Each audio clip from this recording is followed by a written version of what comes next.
मित्रांनो, हे पाहिलं का?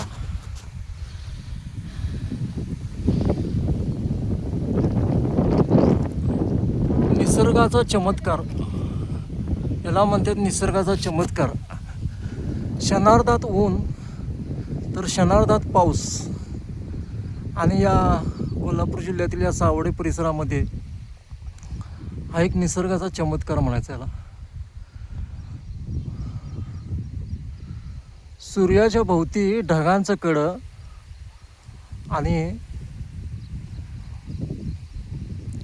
सूर्याच्या प्रखर प्रकाशात तयार झालेलं एक छोटंसं कडं, किती सुंदर असा हा चमत्कार आहे.